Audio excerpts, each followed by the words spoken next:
ನಟರಾಜ್ ಗೌಡ್ರೆ, ತಮ್ಮಿಂದಲೇ ಕಾರ್ಯಕ್ರಮವನ್ನು ಪ್ರಾರಂಭ ಮಾಡ್ತಾ ಇದ್ದೀನಿ. 380 ಹುದ್ದೆಗಳು, 384. ಅದರಲ್ಲಿ 80 ಅಬ್ಬಬ್ಬ ಅಂತಂದರೆ ಕರೆಕ್ಟ್ ಆದವ್ರಿಗೆ ಅವಕಾಶ ಸಿಗ್ಬೋದು. ಇನ್ನು 300 ಕೂಡ ಅಕ್ರಮವಾಗೇನೆ ಆಯ್ಕೆ ಆಗ್ತಿದೆ ಅನ್ನೋ ಅನುಮಾನ, ಆರೋಪ ಪರೀಕ್ಷಾರ್ಥಿಗಳ ಕಡೆಯಿಂದ ಬರ್ತಿದೆ. ಅದರಲ್ಲೂ ಒಂದೊಂದು ಸೀಟಿಗೆ 6 ರಿಂದ 7 ಕೋಟಿ ಅಂತೆ ಸರ್. ಹೆಚ್ಚು ಕಮ್ಮಿ 1800 ರಿಂದ 2000 ಕೋಟಿ ಹಗರಣ. ಇದು ಯಾಕೆ ಆಗ್ಬಾರ್ದಲ್ವಾ? ದುಡ್ಡು ಯಾರಿಗೆ ಬೇಡ ಅಲ್ವಾ ನಟರಾಜ್ ಗೌಡ್ರೆ? ಇಲ್ಲ, ಈಗ ಇದೊಂದು ಊಹಾಪೋಹ ಮತ್ತೆ ಕಟ್ಟುಕತೆ. ಚುನಾವಣೆಯಲ್ಲಿ ನೋಡಿ, ಈಗ ನಾವು ರಾಜಕೀಯ ಮಾಡ್ತೀವಿ, ಚುನಾವಣೆಗಳಲ್ಲಿ ರಾಜಕೀಯ ಮಾಡ್ತೀವಿ.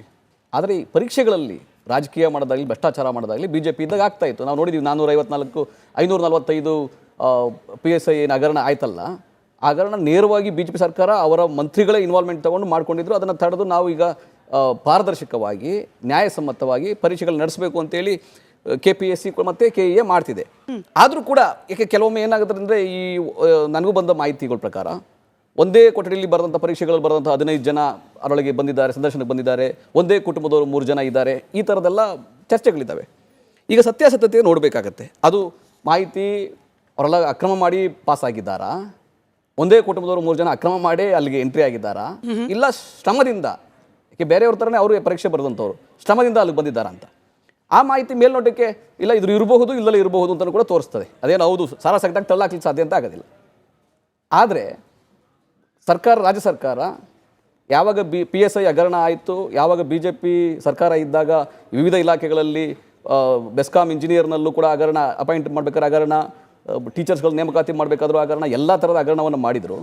ಅದ್ರ ಮೇಲೆ ಜನಗಳಿಗೆ ಒಂದು ಅಪನಂಬಿಕೆ ಇತ್ತು. ಆ ಅಪನಂಬಿಕೆ ಹಂಗೆ ಮುಂದುವರ್ಕೊಂಡು ಬರ್ತಾ ಇದೆ. ಇಲ್ಲ ಇಲ್ಲೂ ಆಗಿರಬಹುದು ಈಗ ನಮ್ಗೆ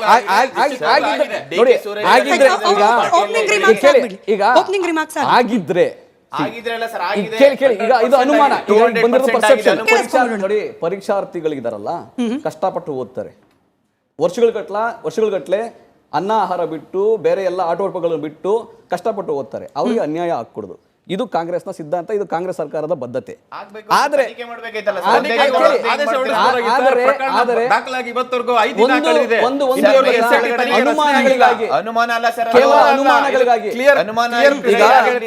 PSI ಹಗರಣದಾಗ ಅಲ್ಲಿನ ಅಶ್ವಥ್ ನಾರಾಯಣ ಅಂತ ಒಬ್ಬರು ಮಂತ್ರಿಗಳಿದ್ರು. ಅವರ ಕುಟುಂಬಸ್ಥ ಒಬ್ಬ ವ್ಯಕ್ತಿನೇ 80 ಲಕ್ಷ ರೂಪಾಯಿ ಹಣ ತೆಗೆದುಕೊಂಡಿರ್ತಕ್ಕಂಥದ್ದು, ದೂರವಾಣಿ ಆಡಿಯೋ ಸಂಭಾಷಣೆ ಇರ್ತಕ್ಕಂಥದ್ದು. ಆಮೇಲೆ ಎಲ್ಲಿ ಹಗರಣಗಳಾಯ್ತು ಅಲ್ಲೆಲ್ಲ ಬಿಜೆಪಿಯ ಕಾರ್ಯಕರ್ತರು ಇನ್ವಾಲ್ವ್ಮೆಂಟ್ ತಗೊಂಡಿದ್ದು. ಎಷ್ಟು ಜನ ಬಿಜೆಪಿ ನಾಯಕರನ್ನು ಒಳಗಾಕಿದ್ರಿ ಸರ್? ನಿಮ್ಮ ಸರ್ಕಾರ ಬಂದು 3 ವರ್ಷ ಆಯ್ತು. ಅಕ್ರಮದಲ್ಲಿದ್ದ ಎಷ್ಟು ಮಂದಿ ಬಿಜೆಪಿ ನಾಯಕರನ್ನ ಒಳಗ ಹಾಕಿದ್ರಿ? ಹಾಕಿಲ್ಲ ಅಂದ್ರೆ ನಿಮ್ಮ ಸರ್ಕಾರದ ಲೂಪೋಲು ಫೇಲ್ಯೂರ್ ಅಲ್ವಾ? ಒಂದು ನಾಯಕ ಕೇಳಿ, ಅಲ್ಲಿನ ಹಗರಣಗಳಿಗೆ ಸಾಕ್ಷಿಗಳಿತ್ತು, ಹಗರಣವನ್ನ ತನಿಖೆ ಮಾಡಿದ್ರು, ಅದನ್ನ ಆದ್ರೆ ಶಿಕ್ಷೆ ಕೊಡ್ಲಿಲ್ಲ ಸರ್ಕಾರ. ಯಾಕಂದ್ರೆ ಸರ್ಕಾರದ ಪ್ರತಿನಿಧಿಗಳು ಕೂಡ ಇನ್ವಾಲ್ವ್ ಇದ್ದಾರೆ. ಹೀಗೆ ಅಲ್ವಾ ಅನ್ಸುತ್ತೆ? ಇನ್ನು ಕೋರ್ಟ್ ಅಲ್ಲಿ ಅದು ಯಾಕೆ ಹಂಗಂತೀರಿ? ಶಿಕ್ಷೆ ನಾವು ನೀವು ಕೊಡ್ತೀವಾ? ಶಿಕ್ಷೆ ಮಾಡ್ತೀರಾ? ಸರ್ಕಾರ ಕೊಡದ ಶಿಕ್ಷೆ, ಸರ್ಕಾರ ಕೊಡದ ಶಿಕ್ಷೆ ಸರ್ಕಾರ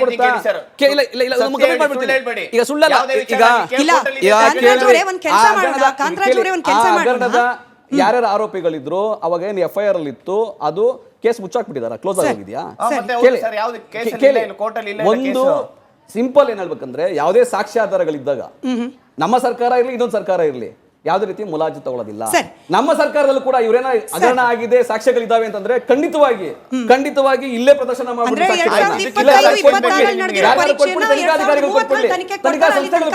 ಖಂಡಿತವಾಗಿ ನಾವು ತನಿಖೆ ಮಾಡ್ತೀವಿ. ಒಂದು ಕೆಲಸ ಮಾಡೋಣ, ಅದು ಯಾವ್ದೋ ಮ್ಯಾಜಿಕ್ ರೂಮ್ ಇದೆಯಂತಲ್ಲ, 24 ಜನದಲ್ಲಿ 15 ಜನ ಪಾಸ್ ಆಗೋದು. ಈಗ ಯಾಕೆ 6000 ಜನ ಕಷ್ಟಪಟ್ಟು ಓದಿ ಫ್ಯಾಮಿಲಿಯಿಂದ ದೂರ ಇದ್ದು ಎಂಟರ್ಟೈನ್ಮೆಂಟ್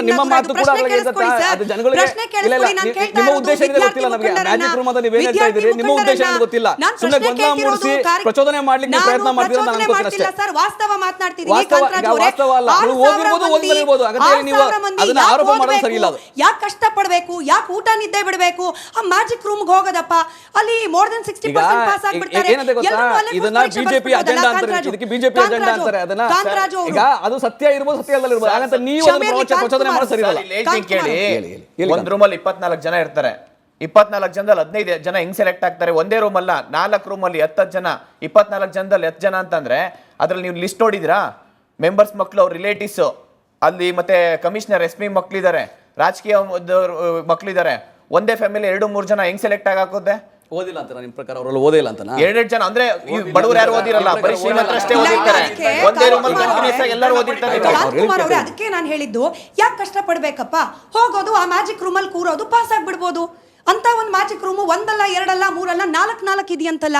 ಹೈದರಾಬಾದ್ ಅಲ್ಲಿ ಬೇರೆ ಇದೆಯಂತೆ ಮ್ಯಾಜಿಕ್ ರೂಮ್. ಇಷ್ಟೆಲ್ಲ ಯಾಕೆ ವಹಿಸ್ಕೊಂತೀರಾ ಸರ್? ಸ್ವತಃ ಡಿ.ಕೆ.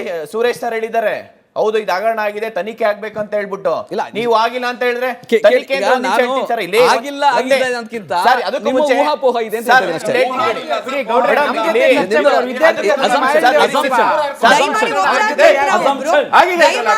ಅಲ್ಲ, ಹಗರಣ ಆಗಿದ್ರೆ ಹಗರಣ ತನಿಖೆ ಆಗುತ್ತೆ ಅನ್ನೋ ಸಾಕ್ಷ್ಯ ಇದ್ರೆ ಕೊಡಿ.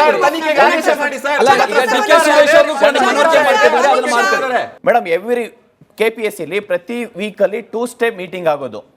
ಇವತ್ತು ಆ ಲಿಸ್ಟ್ ಬಿಡಕ್ ಮುಂಚೆ ಇದು ಮಂಡೇನೆ ಮೀಟಿಂಗ್ ತಗೊಂಡಿದ್ದಾರೆ. ಸೋಮವಾರ, ಪ್ರತಿ ವಾರ ಮಂಗಳವಾರ ಮೀಟಿಂಗ್ ಇರುತ್ತೆ. ಸೋಮವಾರ ಮೀಟಿಂಗ್ ಮಾಡಿ ಅವತ್ತೇ, ಅದಕ್ಕೆ ಮುಂಚೆ ಯಾವುದೇ ಒಂದು ಲಿಸ್ಟ್ ಬಿಡ್ಬೇಕಂತಂದ್ರೆ ಆಯೋಗಕ್ಕೆ ಹೋಗುತ್ತೆ, ಕಮಿಟಿಗೆ ಹೋಗುತ್ತೆ. ಹೋಗಿ ಒಂದು ವಾರ 15 ದಿನ ಟೈಮ್ ತಗೊಂತಾರೆ ಅವರು ಒಂದು ಲಿಸ್ಟ್ ಅನೌನ್ಸ್ ಮಾಡ್ಬೇಕಂತಂದ್ರೆ. KPSC ಮೇನ್ಸ್ ಲಿಸ್ಟ್ ಕೊಟ್ಟಿದ ತಕ್ಷಣ ಸೇಮ್ ಡೇ ಎಲ್ಲರೂ ಸೈನ್ ಆಗ್ತಾರೆ, ಎಕ್ಸಾಮಿನೇಷನ್ ಕಂಟ್ರೋಲರ್ ಸೈನ್ ಆಗ್ತಾರೆ, ಸೆಕ್ರೆಟರಿ ಅವ್ರು ಸೈನ್ ಆಗ್ತಾರೆ, ಆಯೋಗನು ಒಪ್ಪಿಗೆ ಕೊಟ್ಟು ಸೇಮ್ ಡೇ ರಿಲೀಸ್ ಮಾಡ್ತಾರೆ. ಇದೇ ಕಾಳಜಿ ACCET ಮೇನ್ಸ್ ಬರೆದು 1 ವರ್ಷ ಆಗಿದೆ. ಇಲ್ಲೇ ಕೂತಿದ್ರೆ ಬರ್ದಿರಲ್ಲಪ್ಪ, 1 ವರ್ಷ ಆಗಿದೆ, ಅದ್ರ ಬಗ್ಗೆ ಕಾಳಜಿ ತೋರಿಸಿಲ್ಲ. ಇನ್ನೊಂದು ಮೇಡಮ್, ಇದು ಕೋರ್ಟಲ್ಲಿ ಕೇಸ್ ಇದೆ.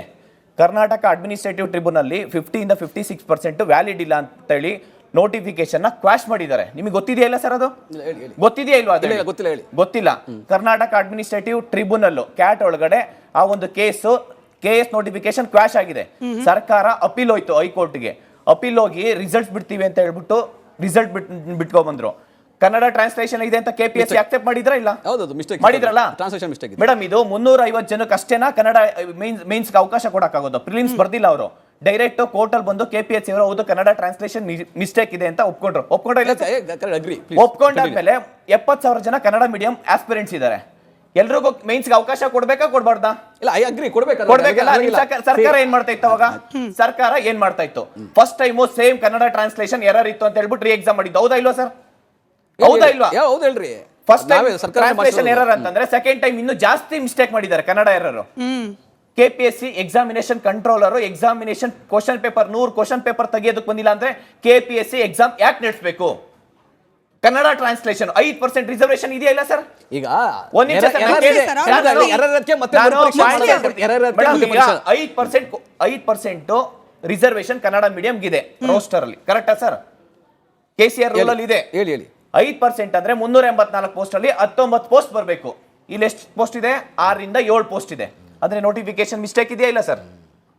ಈಗ ಗವರ್ನರ್ ಅಸೆಂಟ್ ಮಾಡಿರೋದು ಎಷ್ಟು ಪರ್ಸೆಂಟ್ಗೆ? 50%ಗೆ ಅಕ್ಸೆಪ್ಟ್ ಮಾಡಿದ್ದಾರೆ. ನೋಟಿಫಿಕೇಶನ್ ಆಗಿರೋದು ಎಷ್ಟು ಪರ್ಸೆಂಟ್ಗೆ? 56%ಗೆ. KS ಪ್ರಿಲಿಮ್ಸ್ ಇಂದ ಮೇನ್ಸ್ ಗೆ ಹೋಗ್ಬೇಕಂತಂದ್ರೆ 6% ಅಲ್ಲಿ ಡಿಸ್ಕ್ರಿಮಿನೇಷನ್ ಆಯ್ತಾ ಇಲ್ಲ? ಇಲ್ಲ, ಖಂಡಿತವಾಗಿ. ಈಕ್ವಾಲಿಟಿ ಬೇಕಾ ಬೇಡವಾ? ಅದು ಮೀಸಲಾತಿ ಗೊಂದಲದಲ್ಲಿ ಮಾತಾಡ್ತಾ ಇದ್ದೀನಿ.